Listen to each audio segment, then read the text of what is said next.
Assalamualaikum warahmatullahi wabarakatuh.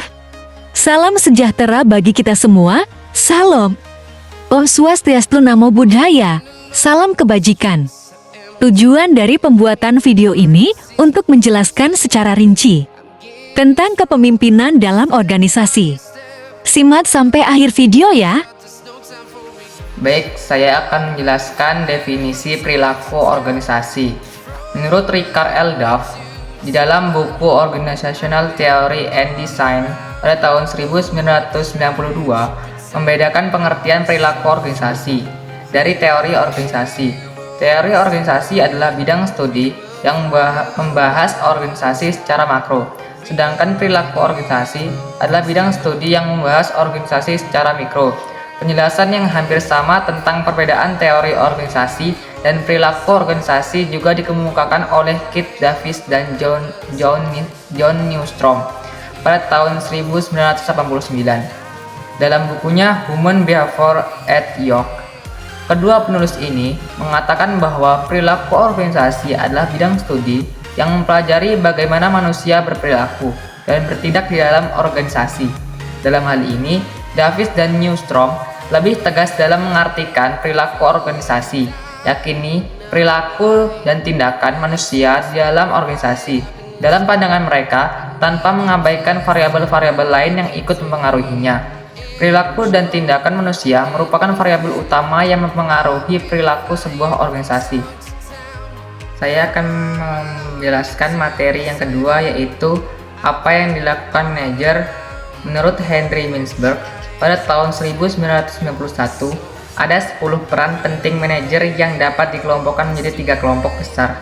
Seperti yang pertama, peran interpersonal.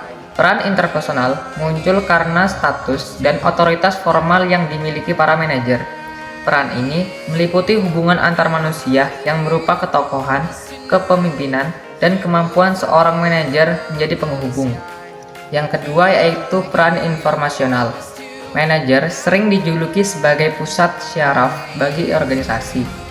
Julukan ini muncul karena dalam melakukan kegiatannya, manajer selalu membuat jaringan kerja atau networking dengan pihak lain dalam rangka berbagi informasi dan membuat kontrak atau kesepakatan. Yang ketiga yaitu peran pengambilan keputusan atau decisional. Setelah seorang manajer memperoleh informasi, ia kemudian menggunakannya untuk mengambil keputusan organisasi, misalnya tentang kapan dan bagaimana organisasi yang harus menetapkan tujuan, merubahnya, dan melakukan tindakan-tindakan untuk mencapai tujuan tersebut. Di sini saya akan menjelaskan tentang nilai dari studi sistematik perilaku organisasi. Ada 4 bidang studi yang berkembang pada sekitar Perang Dunia Kedua yang ikut membantu kita memahami studi perilaku organisasi. Yang pertama, studi kepemimpinan. Studi kepemimpinan merupakan studi yang sudah cukup tua. Pada mulanya, kajian terhadap studi kepemimpinan lebih menekankan pada kaitan antara kepemimpinan dengan kepribadian dan karakter seseorang.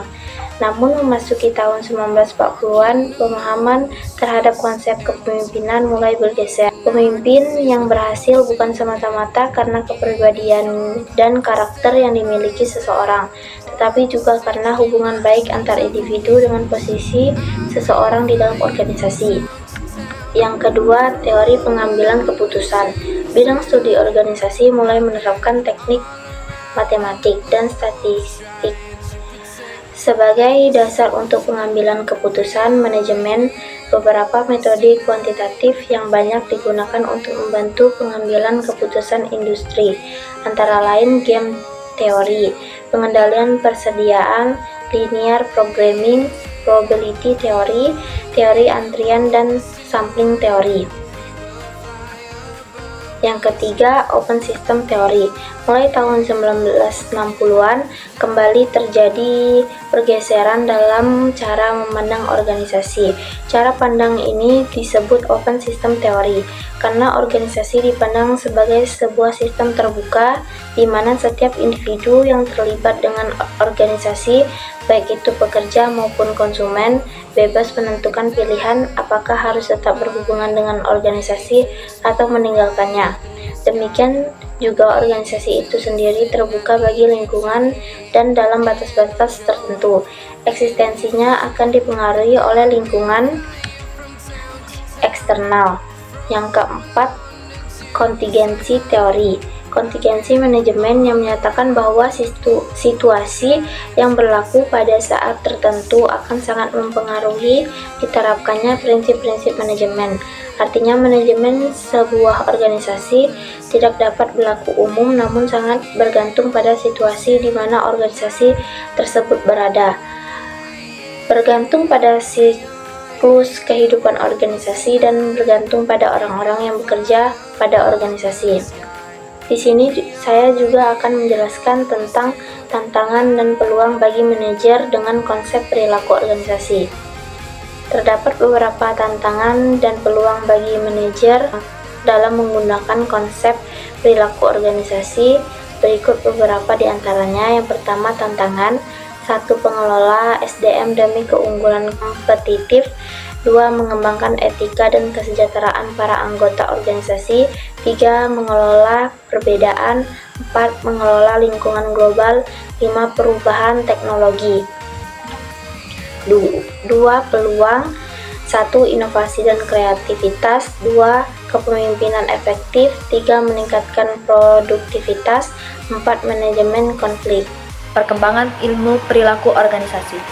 Ilmu perilaku organisasi telah dipelajari secara tidak langsung oleh masyarakat sejak zaman dahulu.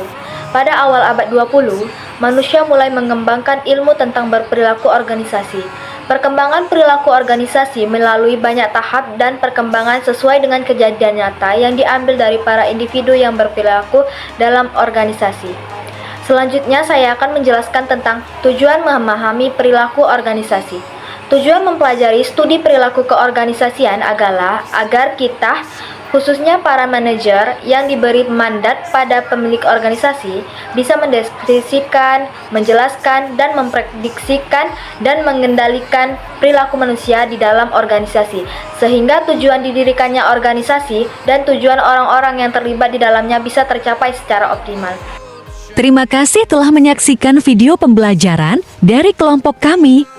Semoga ilmu yang didapat bermanfaat bagi kita semua.